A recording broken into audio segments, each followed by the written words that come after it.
Hydroponic farming setup machine. আজকের ভিডিওতে আমরা জানব আধুনিক কৃষির এক অসাধারণ প্রযুক্তি হাইড্রোপনিক ফার্মিং সেটআপ মেশিন নিয়ে, যেখানে মাটি ছাড়াই শুধু পানি আর পুষ্টি দ্রবণের মাধ্যমে গাছ বড় হয়। হাইড্রোপনিক্সের ধারণা। হাইড্রোপনিক্স শব্দের অর্থ হল পানি দ্বারা কৃষি। এখানে মাটির পরিবর্তে বিশেষ দ্রবণে মিশ্রিত পানি ব্যবহার করা হয়, যাকে বলে নিউট্রিয়েন্ট সলিউশন। এই পানিতে গাছের বৃদ্ধির জন্য প্রয়োজনীয় সব ভিটামিন, খনিজ ও পুষ্টি উপাদান মেশানো থাকে। সেটআপ মেশিনের গঠন। একটি হাইড্রোপনিক ফার্মিং সেটআপ মেশিন সাধারণত কয়েকটি অংশ নিয়ে গঠিত হয়। এক রিজার্ভার ট্যাঙ্ক, যেখানে পুষ্টি মিশ্রিত পানি রাখা হয়। 2 ওয়াটার পাম্প ও পাইপলাইন, পানি গাছের কাছে পৌঁছে দেয়। 3 গ্রো ট্রে বা পাইপ সিস্টেম, যেখানে গাছের শিকড় ডুবে থাকে। 4 এয়ার পাম্প, অক্সিজেন সরবরাহ করে। 5 গ্রো লাইট, লেড লাইট, সূর্যের বিকল্প আলো যোগায়, বিশেষ করে ঘরের ভেতর চাষের জন্য। মেশিন কিভাবে কাজ করে?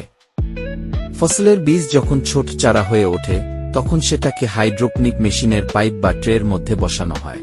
রিজার্ভার ট্যাঙ্ক থেকে পাম্পের মাধ্যমে পুষ্টি দ্রবণ গাছের শিকড়ে পৌঁছে যায়। শিকড় সেই তরল থেকে প্রয়োজনীয় উপাদান শোষণ করে নেয়। এভাবে গাছ খুব দ্রুত ও স্বাস্থ্যকরভাবে বেড়ে ওঠে। কোনো ফসল উৎপাদন সম্ভব। হাইড্রোপনিক ফার্মিং সেটআপ মেশিনে সহজেই উৎপাদন করা যায়।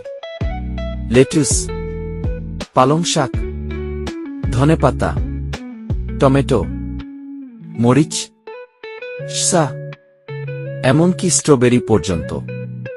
সুবিধাসমূহ। হাইড্রোপনিক ফার্মিং সেটআপ মেশিন ব্যবহারের কিছু প্রধান সুবিধা হল: 1 মাটি ছাড়াই চাষ করা যায়। 2 কম জায়গায় বেশি ফসল উৎপাদন সম্ভব। 3 পানির ব্যবহার 7-0-9 পর্যন্ত কম হয়। 4 কীটনাশকের ব্যবহার প্রয়োজন হয় না। 5 সারা বছর চাষ করা যায়, আবহাওয়ার উপর নির্ভরশীল নয়। খরচ ও রক্ষণাবেক্ষণ। একটি ছোট স্কেলের হাইড্রোপনিক ফার্মিং সেটআপ মেশিনের দাম প্রায় 3,000 থেকে 5,000 টাকা। মাঝারি ও বড় স্কেলের জন্য খরচ কয়েক লাখ টাকাও হতে পারে। তবে নিয়মিতভাবে পানির পিএইচ, এবং পুষ্টির ঘনত্ব পরিমাপ করতে হয়, এবং মাসে অন্তত একবার সিস্টেম পরিষ্কার করতে হয়। ভবিষ্যৎ সম্ভাবনা। বাংলাদেশ সহ সারা বিশ্বে জনসংখ্যা বাড়ছে প্রতিদিন। মাটির উর্বরতা কমছে। তাই ভবিষ্যতের খাদ্য নিরাপত্তায় হাইড্রোপনিক ফার্মিং একটি বড় ভূমিকা রাখবে। সংক্ষেপে বলা যায়, হাইড্রোপনিক ফার্মিং সেটআপ মেশিন আমাদের কৃষিকে নিয়ে যাচ্ছে আধুনিক প্রযুক্তির নতুন যুগে। সীমিত জায়গায় কম পানি ব্যবহার করে বিষমুক্ত শাকসবজি ও ফল উৎপাদন করা সম্ভব হচ্ছে এই প্রযুক্তির মাধ্যমে। আশা করি ভিডিওটি আপনাদের ভালো লেগেছে। কৃষি বিষয়ক আরও তথ্য পেতে চ্যানেলটি সাবস্ক্রাইব করুন, ভিডিওটি লাইক ও শেয়ার করতে ভুলবেন না। ধন্যবাদ।